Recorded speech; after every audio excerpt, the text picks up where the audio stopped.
जय हिंद साथियों, स्वागत है आप सभी का एजुकेशन के एट 6 में। रुख करते हैं बिहार की तरफ। बिहार में शिक्षक बहाली को लेकर अगर हम बात करें तो 1,70,000 से भी ज़्यादा पदों की बहाली निकाली गई। पहले इस बहाली की प्रक्रिया में ये कहा गया कि इसमें जो है सिर्फ और सिर्फ बिहार के छात्रों को आवेदन करने का मौका दिया जाएगा, लेकिन उसके बाद अमेंडमेंट किया गया और अमेंडमेंट करने के बाद यहाँ पे एक फैसला लिया गया मंत्री परिषद की कैबिनेट मीटिंग में। जी हाँ, यहाँ पे अन्य राज्य के छात्र भी अब इसको आवेदन कर सकते हैं। इसका भारी प्रोटेस्ट हुआ, यानी कि इसको लेकर यहाँ पे जो है बिहार के छात्रों ने आंदोलन भी किया, लेकिन सरकार यहाँ पे मानने को तैयार नहीं है। वो अपने कॉन्स्टिट्यूशन यानी कि संवैधानिक विचारों को लेकर आगे बढ़ रही है और यहाँ पे जो है अब अन्य राज्य के छात्र भी फॉर्म को भरेंगे। जाहिर सी बात है, जब आवेदन शुरू हुआ था तो एक न्यूज़ अपडेट आया था दोस्तों, मैं आपको दिखाना चाहता हूं। और ये जो न्यूज़ अपडेट था, ये न्यूज़ अपडेट था कि शिक्षक बहाली की प्रक्रिया को लेकर पहले दिन जो है यहाँ पर मात्र 500 के आवेदन आए। चलिए ठीक है, पहला दिन था यहाँ पे। मुझे तो लगता है कि ये 500 जो है आवेदन है वो उन यूट्यूब पे ही वीडियो बना के अपडेट किया गया होगा कि फॉर्म को कैसे कैसे भरना है, हो सकता है ऐसा। लेकिन उसके बाद दिन बढ़ते गए और दिन बढ़ते बढ़ते यहाँ पे आपको बता दें कि एक न्यूज़ अपडेट और आया है, जहाँ पे अब तक जो है लगभग ये अपडेट जो है आपको बता दें कि ये अब तक 2.50 यानी कि 2.5 लाख आवेदन आ चुके हैं।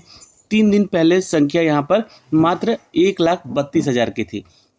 अब यहाँ पे देखिए 3 दिन पहले की अगर बात करें तो मात्र 1,32,000, अब जो है यहाँ पे आवेदन 2.5 लाख आ चुके हैं। यानी कि अब जो है संख्याएं बढ़ रही हैं। अब संख्याएं बढ़ेंगी फॉर्म भरने को लेकर यहाँ पे, तो जाहिर सी बात है कि सर्वर में तो कुछ ना कुछ प्रॉब्लम आएगा ही। तो सबसे बड़ी बहाली है देखिए पूरे देश की, अगर मैं बोलूँ तो ये सबसे बड़ी बहाली है पूरे देश की। आवेदन का लोड बढ़ते ही यहाँ पे सर्वर डाउन हो गया, तो अभी इस पर काम हो रहा है।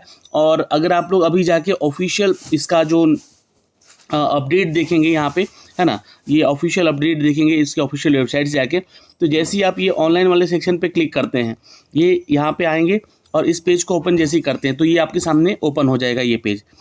यहाँ से अब जो है आपको आवेदन करने का जो लिंक दिया गया है स्कूल टीचर रिक्रूटमेंट एग्जामिनेशन को लेकर, तो यहाँ पे आपको क्लिक करना होगा। जैसे ही आप यहाँ पे क्लिक करेंगे, ये रजिस्ट्रेशन का फॉर्म तो आपका ओपन हो ही रहा है। आप छात्र यहाँ पे आवेदन करें, फॉर्म को कैसे कैसे भरना है ये भी हमने आपको ये प्रक्रिया बताई हुई है। इसके लिए एक अलग से वीडियो भी बनाया है हमने, लेकिन अन्य राज्य के छात्र के लिए वीडियो अभी तक नहीं बनाया हमने कि वो कैसे फॉर्म को भरेंगे। तो देखिए यहाँ पे पहले तो आपको अपना नाम देना है, जो कि आपके मैट्रिकुलेशन में आपका नाम है। मिडिल नेम अगर है तो, जैसे कि मान लीजिए कि आपका नाम सुनील कुमार सिंह है, तो सुनील फर्स्ट नेम में जाएगा, कुमार मिडिल नेम में और सिंह लास्ट नेम में। लेकिन अगर आपका नाम सिर्फ सुनील कुमार है तो आप फर्स्ट नेम में सुनील और लास्ट नेम में कुमार डालिएगा, मिडिल नेम मत डालिएगा। फिर उसी तरह फादर नेम जो है आपका यहाँ पे डालना है, जो कि मैट्रिकुलेशन के सर्टिफिकेट में है। हस्बैंड नेम, अगर देखिए कोई महिला है वो फॉर्म भर रही है तो यहाँ पे आपको अपना हस्बैंड नेम डालना है। ठीक है, दोनों ही डालना है, फादर नेम और हस्बैंड नेम दोनों ही डालना है आपको। ठीक है, मदर नेम डालना है। और उसके बाद जो है आप कौन सा जो है आईडी डाल रहे हैं। अगर आप आधार नंबर डाल रहे हैं अपना, तो आपको बता दें यहाँ पे कि आधार नंबर जो है यहाँ पे आप अपना डालेंगे 12 डिजिट वाला। ठीक है, पैन कार्ड अगर डालिएगा, जैसे ही आप यहाँ पे पैन कार्ड पे क्लिक करेंगे तो आपको एक मैसेज आएगा। ये मैसेज है कि उन छात्रों के लिए, if you choose PAN card then additional fee of 200 per post, यानी पर पोस्ट विल बी चार्ज। यानी कि अगर आप यहाँ पे ड्राइविंग लाइसेंस या पैन कार्ड अपना इंक्लूड करते हैं यहाँ पे, तो आपसे 200 रुपये अलग से लिया जाएगा। ये क्यों लिया जाएगा? क्योंकि आपका होगा बायोमेट्रिक जब आप एग्ज़ाम देने जाएंगे तो। ठीक है, अब जब बायोमेट्रिक होगा वहाँ पे तो उसी समय आपसे 200 रुपये एक्स्ट्रा चार्ज काटे जाएंगे आपसे। ओके, तो ये जानकारी है यहाँ से। फिलहाल अगर आपके पास आधार कार्ड है तो इस पर क्लिक कर लीजिएगा। इसके अलावा यहाँ पे आपका जो सिर्फ और सिर्फ फॉर्म फीस लगेगा, ठीक है, तो आप फॉर्म भर सकते हैं और भर सकती हैं। उसी तरह जो है आधार कार्ड पे जैसे ही क्लिक करके यहाँ पे आप अपना नंबर डालेंगे, आधार नंबर, तो आपको अपना जो है उसको PDF बना के, देखिए 100 KB से ज़्यादा आपका PDF नहीं होना चाहिए आधार कार्ड का, जो भी आप फोटो अपलोड करेंगे यहाँ पे, है ना, ये PDF के फॉर्मेट में होगा। इंडियन है आप तो यस पे क्लिक कर लीजिएगा, और परमानेंट रेसिडेंस है आपका बिहार का तो यस कीजिएगा। अब यहीं पे होगा आपको कि अगर आप अदर स्टेट से हैं और आप नो करते हैं यहाँ पे, ठीक है, तो यहाँ पे आपको जो है किसी भी तरह का जो है आरक्षण का लाभ नहीं मिलेगा। बस कैटेगरी आपसे पूछी जाएगी कि किस कैटेगरी से आप बिलोंग करते हैं। ठीक है, पर आरक्षण का लाभ नहीं मिलेगा आपको जनरल कैटेगरी में ही यहाँ पे सेलेक्ट किया जाएगा। ठीक है, ये ध्यान में रखिएगा अगर आप अदर स्टेट से हैं तो। Do you belong to reserve category, तो यहाँ पे आपको यस वाले क्लिक पे नहीं क्लिक करना होगा। ठीक है, क्योंकि ये क्लिक होगा ही नहीं, ये नो पे ऑलरेडी क्लिक होके आ जाएगा। ठीक है, कैटेगरी की बात करेगा यहाँ पे, तो इसमें आपको अपना कैटेगरी भी चूज़ करने को ऑप्शन नहीं देगा, है ना, क्योंकि यहाँ पे आपने नो पहले से जो है डाल रखा है। लेकिन अगर आप बिहार के रेसिडेंशियल हैं, मतलब बिहार के निवासी हैं, तो आपको यहाँ पे जो है ऑप्शन मिलेगा कि यहाँ सर्टिफिकेट नंबर डालिए, इशू डेट डालिए, क्योंकि आपका निवास प्रमाण पत्र जो बना हुआ है उस पे आपका सर्टिफिकेट नंबर है और इशू डेट है यहाँ पे। Upload your permanent residence certificate, इसका PDF भी आपको अपलोड कर देना है। 100 KB से ये भी ज़्यादा बड़ा नहीं होना चाहिए। अब किस कैटेगरी से बिलोंग करते हैं, तो उसका मतलब आप जानते हैं do you belong to any reserve category, तो बताना है यहाँ पे EWS, SC, ST, OBC या ABC, है ना। तो अगर आप जनरल में हैं तो नो पे कर लीजिएगा, यहाँ पे वो ऑटोमेटिक ही आपको जो है जनरल कैटेगरी में समझेगा। ठीक है, अब यहाँ पे जो है आगे बढ़ते हैं। यहाँ से आपका मैरिटल स्टेटस पूछेगा, है ना, कि आप मैरिड हैं, अनमैरिड हैं, या अभी अदर में है, मतलब कि शादी होने के बाद शादी टूट गई है या फिर विधवा है, जो भी है ना, तो ये आपको यहाँ से बताना होगा अदर में। तो आपको ये मान लीजिए कि आपने यहाँ पे अनमैरिड पे क्लिक कर लिया। जेंडर पूछेगा आपसे, तो अपना मेल, फीमेल या थर्ड जेंडर से आते हैं तो बताना है। अगर आप नाती पोते हैं किसी भी स्वतंत्रता सेनानी के, तो आपको यस पे क्लिक करना होगा और उसका सर्टिफिकेट बनता है। देखिए, जैसे ही क्लिक कीजिएगा सर्टिफिकेट नंबर और इशू डेट मांगेगा आपसे उसका फ़ोटो यहाँ पे अपलोड कर लेना है। ठीक है, अगर आप PH कैटेगरी से आते हैं तो यहाँ पे आपको PH कैटेगरी के 40% डिसेबल्ड कैटेगरी में आते हैं, तो इन सभी में कौन सा कैटेगरी है जो है आपका, तो वो आपको चूज़ करना है। ठीक है, आगे बढ़ते हैं। अब यहाँ पे आएगा दोस्तों, क्या आप एक सर्विसमैन में हैं, तो यस या नो पे क्लिक कर लीजिएगा। अगर हैं तो आपका सर्टिफिकेट नंबर पूछेगा या ज्वाइनिंग लेटर हो सकता है ये। ठीक है, एक सर्विसमैन का, या आपने जो जिस दिन छोड़ा है जॉब उस दिन का डेट ये होगा, और उस वक्त का सर्टिफिकेट आपको NOC मिला ही होगा, तो उसका NOC आपको डालना है। अब NOC जो है ना, बहुत जो शिक्षक नियोजन शिक्षक में हैं, नियोजित शिक्षक हैं, वो भी लोग यहाँ पे इसका सर्टिफिकेट नंबर डालेंगे जो कि उनका NOC है। ठीक है, और वही यहाँ पे जो है आपको अपना अपडेट डालना है। ठीक है, तो यहाँ पे आपको जो है उसका जो फ़ोटो को PDF बना के अपलोड कर लीजिएगा। नहीं है तो नो पे क्लिक कर लीजिएगा। ठीक है, अब पंचायती राज संस्था से अगर आप आते हैं, नगर निकाय संस्था के अंतर्गत नियुक्त हैं, कार्यरत शिक्षक हैं, तब देखिए यस पे क्लिक कीजिएगा। आपको यहाँ से आपका डिजिग्नेशन पूछेगा, किस पद पे हैं आप। ठीक है, शिक्षक हैं, प्रिंसिपल हैं, जो भी हैं, आपको अपना पद बताना होगा। इंटर स्कूल, कौन सा स्कूल का नाम है, यानी कि वो आपका कार्यालय हो गया। और सेलेक्ट डिस्ट्रिक्ट, किस डिस्ट्रिक्ट से आप आते हैं वो सेलेक्ट कर लीजिएगा यहाँ से। अब इंटर पंचायती राज संस्था और नगर निकाय के संस्था के अंतर्गत नियुक्त और कार्यरत शिक्षक के डिटेल, यानी कि देखिए यहाँ पे बोल रहा है या तो आप अपना ज्वाइनिंग लेटर डालिए या तो आप NOC डालिए। ये आपका सर्टिफिकेट नंबर होगा, उस पर ज्वाइनिंग लेटर पे भी होगा, या NOC जो आपका बनेगा अभी, है ना। बहुत सारे लोग NOC को बनवाना है आपको, जो भी टीचर संघ में है। ठीक है, अब यहाँ पे इशू डेट डालिएगा, किस डेट का आपका NOC बना हुआ है। फिर उसके बाद जो है उस फोटो को, मतलब जो भी आपका कागज़ है उसका एक PDF बना के अपलोड कर दीजिएगा यहाँ पे। तो ये चीज़ें समझ गए आप लोग यहाँ पे, जो कि कार्यरत शिक्षक हैं ऑलरेडी उनके बारे में। नहीं है तो नो पे क्लिक कर लीजिएगा, ये सारी जानकारी आपसे नहीं मांगी जाएगी। अब यहाँ पे दोस्तों कि अपनी प्रशैक्षणिक योग्यता के अनुसार इसमें आपको विकल्प चुनना है। तो आप B.Ed हैं, ये सब चीज़ें मैंने बता दिया है, BLed हैं, B.Ed हैं, BSc Ed है ना, इनमें से कोई भी आपका है पात्रता, तो आप उस पर क्लिक कर लीजिएगा। कंप्यूटर शिक्षक के लिए आवेदन करना है या म्यूजिक टीचर के लिए आवेदन करना है, तो यहाँ पे स्टेट वगैरह आपसे नहीं मांगा जाएगा। ठीक है, सॉरी माफ़ करें, B.Ed नहीं मांगा जाएगा, है ना। और जो है STET जो है वो आपको कंप्यूटर शिक्षक के लिए सिर्फ मांगा जाएगा, तो ये ध्यान में रखिएगा।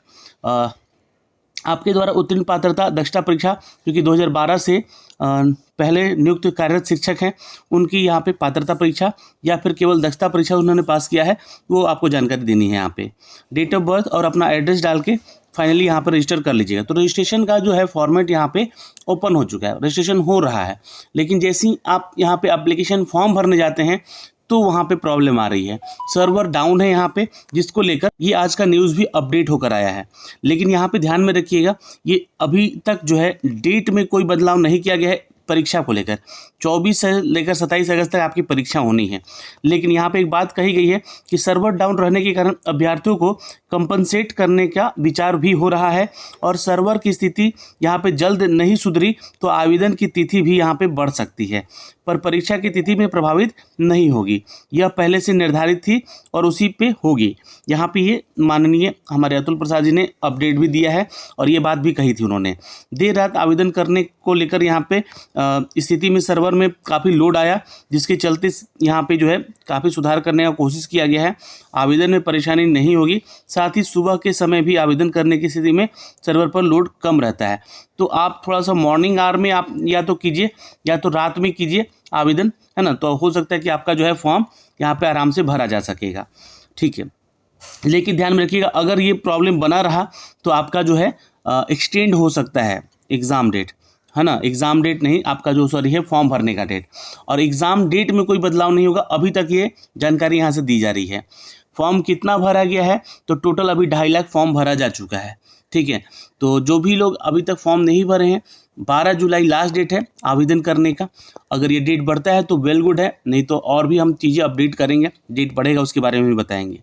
ठीक है, और अचानक बढ़ी आवेदकों की संख्या, इसलिए ये परेशानी हो रही है। सर्वर में लोड पड़ रहा है जिसके चलते ये दिक्कतें हो रही है। सर्वर डाउन हो रहा है जिससे कि समय का नुकसान हो रहा है। इसको देखते हुए यहाँ पर अगर तिथि जो है निर्धारित बढ़ाने का भी फैसला किया जा रहा है कि ये बढ़ा दिया जाए।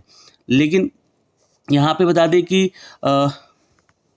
एक अभी वर्ग ऐसा है जैसे कि नियोजित शिक्षक की हम बात कर रहे हैं, तो नियोजित शिक्षक में मात्र अभी 5000 नियोजित शिक्षक ही आवेदन कर सके हैं। ठीक है, तो आपको बता दें कि नियोजित शिक्षक में जो भी लोग कार्यरत हैं, नियोजित शिक्षक हैं ऑलरेडी, उनके पीछे कारण बहुत हैं आवेदन ना करने के। क्योंकि देखिए सैलरी को भी लेकर अगर हम बात करें यहाँ पे, तो नियोजित शिक्षकों का सैलरी लगभग 29,000 के आसपास की सैलरी है। किसी का 25,000 की सैलरी है जो कि 1 से 5 में है। तो ये सेम सैलरी यहाँ भी दिया जा रहा है बीपीएससी के माध्यम से भी जो रिक्रूटमेंट हो रही है। तो उनका कहना है कि हम आखिर क्यों इस फॉर्म को भरें, मेरा सैलरी उतना ही है। राज्यकर्मी का दर्जा सिर्फ यहाँ पे दे रहे हैं लोग बीपीएससी के माध्यम से। तो यहाँ पे आयोग को सोचना चाहिए, विचार करना चाहिए, ताकि ये छात्र भी ज़्यादा से ज़्यादा फॉर्म भर सकें। सैलरी को और इंक्रीमेंट करके इनको देना चाहिए जो लोग ऑलरेडी कार्यरत हैं। राज्यकर्मी का दर्जा भी दे रहे हैं, चलिए ठीक है, लेकिन सैलरी को भी बढ़ा के दें यहाँ पे। दूसरी तरफ यहाँ पे इस चीज़ को लेकर नाराज़गी है कि यहाँ पे सैलरी को लेकर, और दूसरी चीज़ को लेकर प्रमोशन को लेकर ये छात्र यहाँ पे जो है आवेदन करना ही नहीं चाहते, एग्ज़ाम देना ही नहीं चाहते। बहुत सारे ऐसे लोग हैं जो कि ये पक्ष में हैं कि हमारा डिपार्टमेंटल ही एग्ज़ाम लेकर जो है प्रमोट किया जाए चीज़ों को, ना कि सिर्फ यहाँ पे शिक्षक बहाली के जरिए जो छात्र फ्रेशर हैं उनके साथ हमें भी फ्रेशर बनाया जाए। तो ये बहुत सारी बातें उठ रही हैं यहाँ पे इन सभी चीज़ों को लेकर। तो अभी देखिए 12 जुलाई लास्ट डेट है, अब तक मात्र 5000 ही नियोजित शिक्षक ने आवेदन किया है। शिक्षक संघ इस भर्ती प्रक्रिया का विरोध कर रहा है और संघ ने नियोजित शिक्षक के आवेदन नहीं भरने का अभियान भी यहाँ पे चलाया है। 11 जुलाई को राजधानी यहाँ पे पहुँचकर ये लोग आंदोलन भी करने वाले हैं और शिक्षक संगठन के विरोध में घोषणा भी यहाँ पे की गई है। यहाँ पे धरना प्रदर्शन करने के लेकर वीडियोग्राफी भी करवाने का निर्देश दिया गया है कि जो वैसे सिलेक्टेड टीचर, क्योंकि इनकी पहचान की जाए, जो लोग इस आंदोलन में पार्टिसिपेट किए हैं, सरकार की तरफ से उन पे कड़ी निगरानी रखने का भी बोला गया है। तो ये सारी चीज़ें चल रही हैं सरकार और यहाँ पे नियोजित शिक्षकों के बीच में, जिसके चलते यहाँ पे नियोजित शिक्षक पार्टिसिपेट नहीं कर पा रहे हैं। तो इस वीडियो के माध्यम से हमने आपको अपडेट दिए हैं दोस्तों कि ये बहाली में अभी तक आवेदन कितना आया है और नियोजित शिक्षक के कितने आवेदन आए हैं। फॉर्म भरने का डेट बढ़ेगा तो बिल्कुल ये डेट संभवतः बढ़ने की चांसेस हैं, क्योंकि सर्वर एकदम से क्रैश हो जा रहा है। ठीक है, और क्या परीक्षा तिथि में बदलाव होगा, तो अभी तक तो कोई अपडेट नहीं है, क्योंकि माननीय अतुल प्रसाद जी ने यहाँ पे बोला है कि तिथि में बदलाव नहीं होगी, उसी डेट में आपका एग्ज़ाम ले लिया जाएगा इसका। तो ये बड़ी बहाली है, करीब 1,70,000 की। तो इस बहाली की प्रक्रिया को एक साथ लेने का ये पूरा जिम्मा उठाया।